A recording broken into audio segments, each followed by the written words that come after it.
নমস্কাৰ। জুবিন দা আজি আমাৰ মাজত নাই, কি আচৰিত, আমি কিন্তু ভাষাৰে প্ৰকাশ কৰিব নোৱাৰা হৈছোঁ। গতিকে আমি কি ক'ম, আমাৰ মাত নোহোৱা হৈছে। তাৰ কাৰণে মই আজি দুইষাৰ ক'ম যে শামকানু মহন্ত কাক অধিকাৰ দিলে নৰ্থ ইষ্ট ফেষ্টিভেল ছিংগাপুৰত পতা বুলি। সেইকাৰণে আমাৰ শামকানু মহন্তক কমপ্লিট বেন কৰিব লাগে। আৰু এটা কথা হ'ল, এই আকস্মিক মৃত্যুটো কেনেকৈ হ'ল সকলোৱে গম পাইছেনে? এইটো একেবাৰে এনেকুৱা লাগিছে যে এটা প্লান। তো গতিকে শামকানু মহন্তই যে ছিংগাপুৰলৈ লৈ গ'ল আৰু নৰ্থ ইষ্ট ফেষ্টিভেল কিয় পাতিব লগা হ'ল, ইমান ডাঙৰ এটা ষড়যন্ত্ৰ, এইটো কমপ্লিট চিবিআই তদন্ত হ'ব লাগে। তাৰপিছত আমি জুবিন দা, আমাৰ এত মূল্যৱান মানুহ এটাৰ চিকিউৰিটি কিয় দিয়া নহয়, এইবিলাক বহুত কোৱেশ্যন আমাৰ মনত আহে।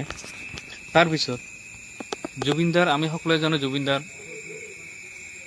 গা ইমান ভাল নহয়, পানী দেখিলে তেওঁ পানীৰ পৰা বহুত থাকিব লগা হয়।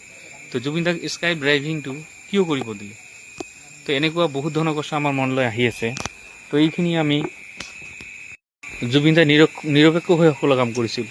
জুবিনদাই এটা কথা কৈছিল যে মোৰ কোনো জাতি নাই, মোৰ কোনো ধৰ্ম নাই, মই নিৰপেক্ষ। তো গতিকে এওঁৰ কথাৰ ওপৰত হয়তো কোনোবাক বেয়া লাগিছিল নে ভাল লাগিছিল ক'ব নোৱাৰোঁ। হয়তো এইটো এটা ষড়যন্ত্ৰ হ'ব পাৰে বুলি এটা সন্দেহ আহে মনত। তো গতিকে আমাৰ এই মূল্যৱান জুবিনদাক আমি আকস্মাত হেৰুৱাব লগা হ'ল কিয়? এনেকুৱা বহুত কোৱেশ্যন আহে। তো গতিকে আমাক সকলোৱে একজোট হৈ আমাক এইটো এটা চিবিআই তদন্ত ভালকৈ হ'ব লাগে বুলি মই সকলোকে কৰজোৰ অনুৰোধ কৰিলোঁ। সকলোৱে যাতে এইটোৰ ওপৰত মানে জুবিনদাৰ আজি আমাৰ সৰু সজাইত 12টা বজাত আহি পাব বুলি আমি শুনিছোঁ। তো ঠিক আছে, যদি ভালে ভালে আহে জুবিনদাক আমি শ্ৰদ্ধাঞ্জলিটো জনাই লওঁ। তো আজি আমি জুবিনদাক আমি ওচৰত পোৱা নাই, তথাপি আমি জুবিনদাক আজি শ্ৰদ্ধাঞ্জলি জনালোঁ। তো মই নিজে কি ক'ম, মোৰ ভাষা মুখ দি নহলা হৈছে যে জুবিনদা আকস্মিক কেনেকৈ নোহোৱা হ'ল। আজি পুৱা উঠি মানে কেনেকৈ জানি লাগিছিল যে জুবিনদা কি হ'ল জুবিনদা আছে, জুবিনদা আহিব, এনেকুৱা লাগি আছে। কিন্তু আমি সৰুতে যেতিয়া কোনো প্ৰগ্ৰাম হৈছিল, ভাত পানী সকলোৱে এৰি জুবিনদা খোজকাঢ়ি চাইকেলেৰে বা গাড়ীৰে জুবিনদা আজি আহিব বুলি বহুত উল্লাসেৰে আমি গৈছিলোঁ। আৰু জুবিনদা আজি এই অসমৰ মাজত, এই আমাৰ ভাৰতবৰ্ষৰ মাজত সকলোৰে মন জয় কৰিবলৈ বহুত অপ্ৰাণ চেষ্টা কৰি আছিল তেওঁৰ গানৰ মাজত। তো এটা কথা মই ক'ব বিচাৰিছোঁ যে জুবিনদা যে নাই সেইটোতো বিশ্বাস নহয়, তথাপি জুবিনদাক আজি আমি শ্ৰদ্ধাঞ্জলি জনালোঁ। তো আশা কৰিছোঁ আমাৰ সৃষ্টিকৰ্তাই জুবিনদা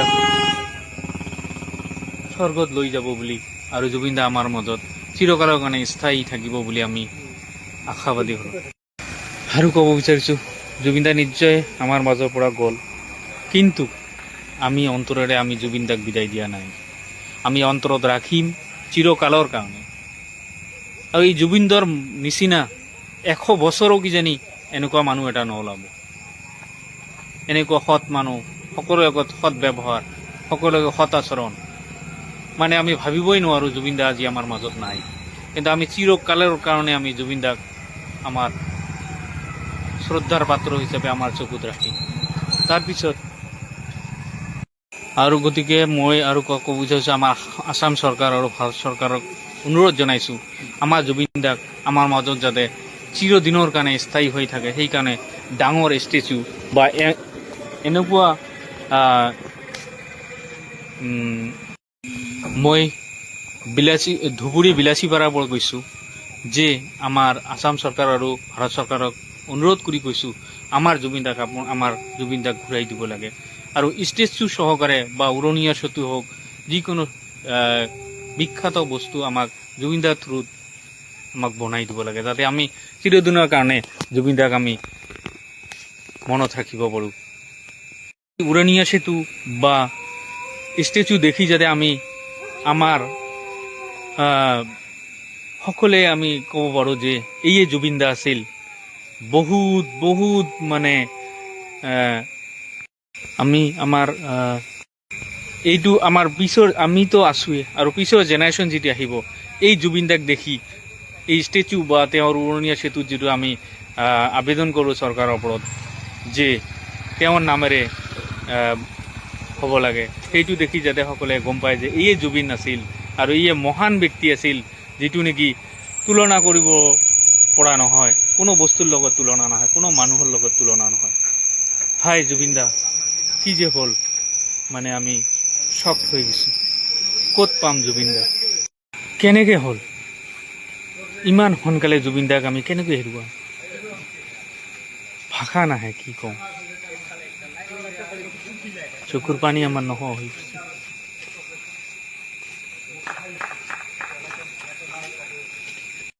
আৰু মই আসাম চৰকাৰ আৰু ভাৰত চৰকাৰক বিশেষকৈ মই এই ধুবুৰীৰ পৰা মই ক'ব বিচাৰিছোঁ, ধুবুৰী বিলাচীপাৰা ৰাণীগঞ্জৰ পৰা মই ক'ব বিচাৰিছোঁ যে শিৱসাগৰত জ্যোতিপ্ৰসাদ আগৰৱালা, আমাৰ গুৱাহাটীত ভূপেন হাজৰিকা আৰু যোৰহাটবাসীয়ে বিচাৰিছে যে উৰণীয়া সেতু নামত জুবিন গাৰ্গক নামাকৰণ কৰিব লাগে। আৰু মই এই ধুবুৰী বিলাচীপাৰা ৰাণীগঞ্জৰ পৰা কৈছোঁ, মই এটা ভিডিঅ' কণ্টেইনাৰ হয়, ফেচবুক কণ্টেইনাৰ, কণ্টেণ্ট ক্ৰিয়েটৰ হয়। তো গতিকে মই এই ধুবুৰী বিলাচীপাৰাৰ পৰা কৈছোঁ যে জুবিন দাৰ কাৰণে এটা ডাঙৰ ষ্টেচু আমাৰ বিলাচীপাৰা চাব ডিভিশ্যনত হ'ব লাগে। তো মই আশা কৰোঁ এই মোৰ আবেদন আমাৰ চৰকাৰ, ভাৰত চৰকাৰ, আসাম চৰকাৰে নিশ্চয় শুনিব। মই কি ক'ম, মোৰ ভাষা নাই। মই অসহায় হৈ গৈছোঁ।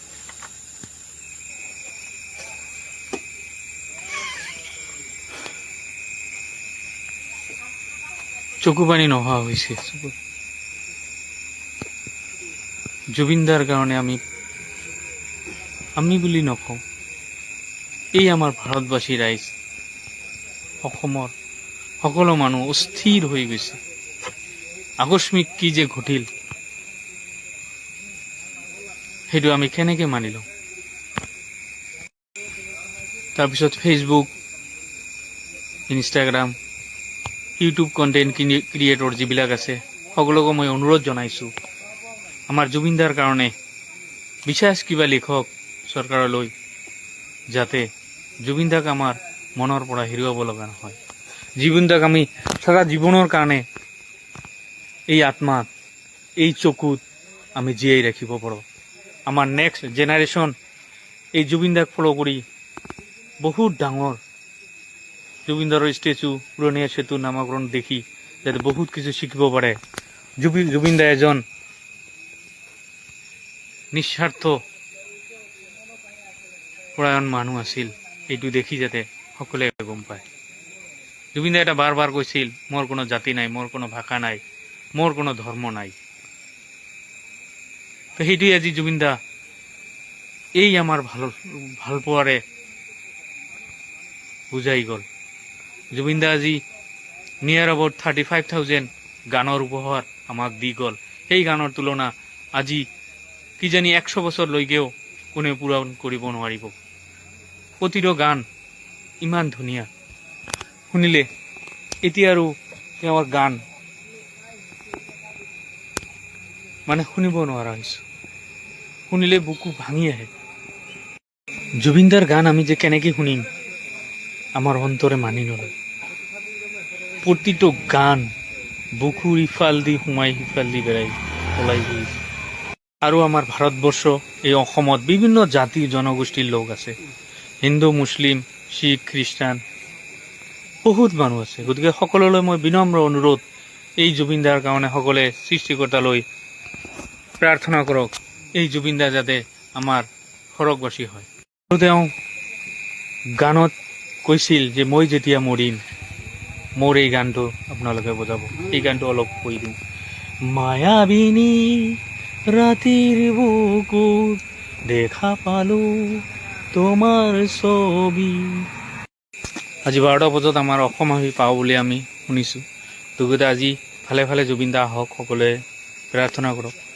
আৰু কালি যাতে জুবিন দাৰ শ্ৰদ্ধাঞ্জলিত আমি যাই ভালকৈ শ্ৰদ্ধাঞ্জলি জনাব পাৰোঁ, এইখিনি আশা ৰাখি মোৰ মৰমৰ, মোৰ আদৰৰ, মোৰ প্ৰিয়, মোৰ অন্তৰৰ জুবিন দাক, এই মৰমৰ জুবিন দাক কালি যাতে শ্ৰদ্ধাঞ্জলি সকলোৱে ভালকৈ জনাব পাৰোঁ, এইখিনি আশা ৰাখি আজিৰ এই শ্ৰদ্ধাঞ্জলি। কি কম, ভাষা নাই মোৰ আজি।